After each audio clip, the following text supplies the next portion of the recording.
Assalamualaikum warahmatullahi wabarakatuh. Kembali lagi bersama gue di Cerita Malam. Kali ini gue akan membawakan sebuah cerita yang berjudul Rumah Kuntilanak Hunian Lawas. Cerita ini didapat dari narasumber yang sebut saja namanya Bu Surami, Semarang 1960. Pada tahun ini ayah saya membeli sebuah rumah dan beberapa bulan kemudian adalah kelahiran saya. Jadi bisa dibilang saya tinggal di rumah ini dari saya lahir. Sebelum kita mulai ceritanya, gak bosan-bosan ya, gue ingatkan untuk teman-teman semua untuk like video ini dan subscribe channel ini agar kalian tidak ketinggalan semua cerita-cerita horor selanjutnya. Oke, gak perlu berlama-lama lagi. Cerita kita mulai. Semarang 1960. Di tahun ini ayah saya membeli sebuah rumah. Dan beberapa bulan kemudian saya lahir di rumah ini. Jadi bisa dibilang saya tinggal di rumah ini sudah dari kecil. Sebagai gambaran, ini adalah rumah biasa dengan sepetak perkarangan yang cukup luas di belakang. Sejak pertama kali ditinggali, perkarangan itu sudah ditumbuhi oleh 3 pohon, yaitu sawo, mangga, dan bambu. Kenapa saya harus menyebutkan 3 pohon ini? Karena 3 pohon ini ada hubungannya dengan cerita yang akan saya bawakan. Ada sedikit cerita tentang kelahiran saya di rumah itu. Di bulan Juli 1960. Kata ibu pada waktu itu sekitar pukul 1 malam. Ibu membangunkan bapak karena ingin membuang air. Kebetulan letak kamar mandinya terpisah dari rumah. Kamar mandi itu berada di belakang rumah, di dekat 3 pohon itu. Dipapalah tuh ibu menuju ke kamar mandi yang ada di belakang rumah. Di pertengahan jalan, bapak mendengar suara anak ayam yang bersumber dekat dari pohon itu. Aneh memang, karena kami tidak memelihara ayam pada waktu itu. Namun bapak tidak menghiraukan soal suara itu. Sampailah di kamar mandi. Ketika ibu sedang membuang air, suara anak ayam itu masih terus terdengar walau samar-samar. Dengan sedikit menerawang, bapak melihat ke arah 3 pohon itu yang tentunya sangat gelap. Tapi semakin diamati, seperti ada sesuatu, tepatnya di atas pohon mangga. Seperti ada putih-putih yang duduk di atas ranting. Bapak yang takut segera memalingkan wajahnya dan berdoa sebisanya. Tapi bapak malah mendengar suara cekikikan. Bapak ketakutan setengah mati. Tapi ketakutan bapak hilang ketika mendengar suara erangan dari ibu. Di kamar mandi, ibu merasakan kesakitan. Sepertinya ibu akan melahirkan. Di situ, bapak langsung menggendong ibu menuju kamar. Sementara cekikikan itu masih terus terdengar, seakan mengikuti ayah dan ibu menuju ke kamar. Di situ, ibu juga mendengar suara itu. Tapi suasana sudah terlalu panik. Sementara itu, bapak langsung buru-buru mengambil sepedanya dan mengayunya sangat cepat untuk menjemput bidan untuk membantu ibu melahirkan. Disitulah ibu saya ditinggal sendirian di rumah. Cukup lama, hampir 1 jam. Karena jarak ke rumah bidan itu sekitar 2 atau 3 kilo.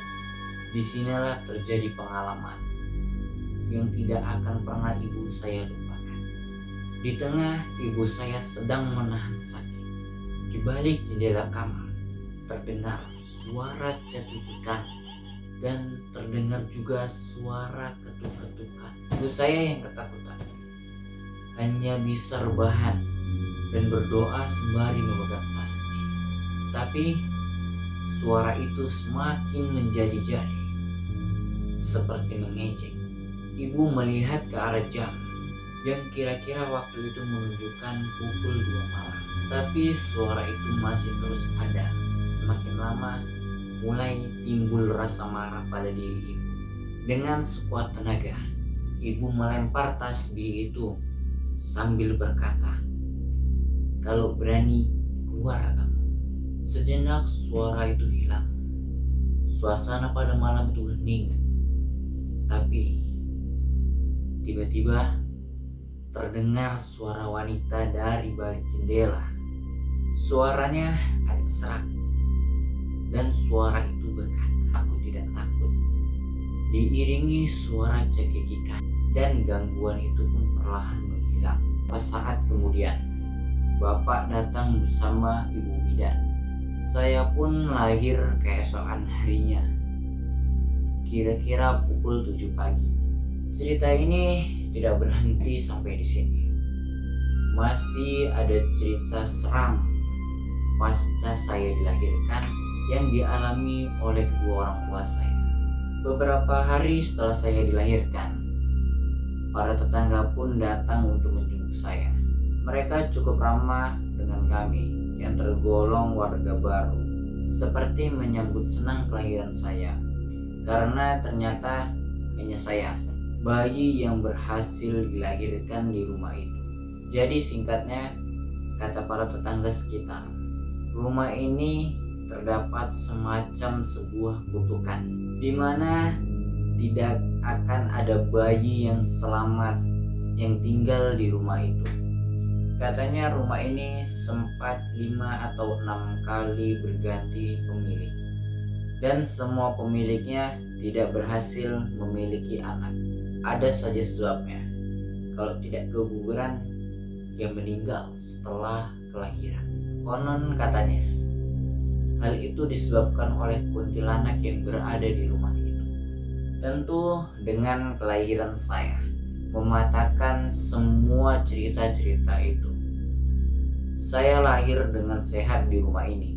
Setelah cerita ini terdengar oleh orang tua saya, mereka mulai mengingat kembali kejadian waktu itu.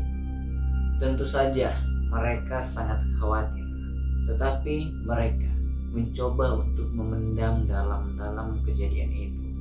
Bulan pun berlalu pasca kelahiran saya. Katanya banyak kejadian aneh dan seram di rumah itu, seperti suara tangisan wanita, bau melati, suara ketawa cekikikan, suara ketukan, suara anak ayam, yang padahal kami nggak pernah memelihara ayam, serta barang-barang yang berpindah tempat.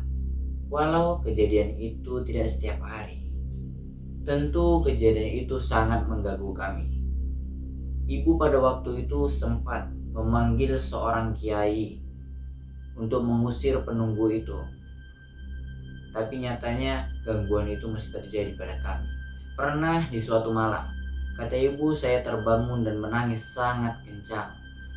Bergegaslah tuh ibu saya memberi saya ASI. Tapi kata ibu saya tidak mau. Mulut saya seperti terus menghindar ketika ibu saya memberi ASI. Karena tidak mau tenang, saya pun digendong oleh bapak saya. Ditimang-timang latu saya sambil berjalan keluar dari rumah. Saya masih menangis dan bahkan semakin menjadi-jadi. Bersamaan dengan itu, tiba-tiba terdengar suara ketukan pintu. Bapak saya pun langsung menghampiri. Tetapi setelah dibuka, ternyata tidak ada apa-apa. Bapak pun menutup pintu itu lagi dan berjalan ke dalam rumah sambil menenangkan saya yang masih terus menangis. Tapi baru beberapa langkah, pintu itu kembali ada yang mengetuk. Dengan agak kesal, Bapak berjalan cepat dan menghampiri pintu itu dan membukanya. Setelah dilihat, masih sama, tidak ada siapa-siapa. Batin Bapak ini merasa tidak beres. Tapi setelah Bapak berbalik badan, terdengar suara di atas. "Apa? Nyariin aku ya?" diiringi oleh suara cekikikan. Setelah Bapak menengok ke atas, dalam kondisi yang agak gelap, Bapak melihat ke arah itu. Terlihat sosok wanita berambut panjang yang menempel di sudut dinding. Wajahnya tak terlihat begitu jelas. Bapak saya langsung berlari menuju kamar. Anehnya, di situ saya mulai berhenti menangis sembari memberi saya ASI. Ibu pun bertanya kepada Bapak yang kelihatannya sangat ketakutan. Tapi Bapak tidak mau cerita pada waktu itu. Keesokan harinya Bapak saya demam dan tidak masuk kerja pada waktu itu. Barulah di situ Bapak cerita tentang apa yang Bapak alami pada malam itu. Rasanya mau pindah rumah aja dari rumah itu, batin Bapak. Tapi nyatanya kami tetap tinggal di situ. Setelah kejadian itu, Bapak pun mengadu kepada nenek saya. Dan akhirnya nenek memutuskan untuk tinggal bersama kami di rumah itu untuk menemani ibu. Kebetulan nenek saya adalah seorang kejawen yang mengerti tentang hal-hal itu. Sebenarnya nenek saya sudah mengetahui tentang misteri rumah itu, tapi nenek saya seperti kentongan. Tahu kan kentongan? Yang biasa dipakai untuk pos ronda. Bila tidak ditabu, tidak akan berbunyi, bahkan pada anaknya sendiri. Seandainya Bapak tidak mengadu kepada nenek, tentu nenek akan diam saja dan menganggap Bapak saya dapat mengatasi hal itu. Setelah nenek tinggal di sini, nenek pun melakukan tirokat untuk mencari tahu apa yang terjadi di rumah ini. Dan singkat cerita, dalam tirokat itu, nenek ditemui oleh sesosok kuntilanak yang menghuni di salah satu pohon di belakang rumah.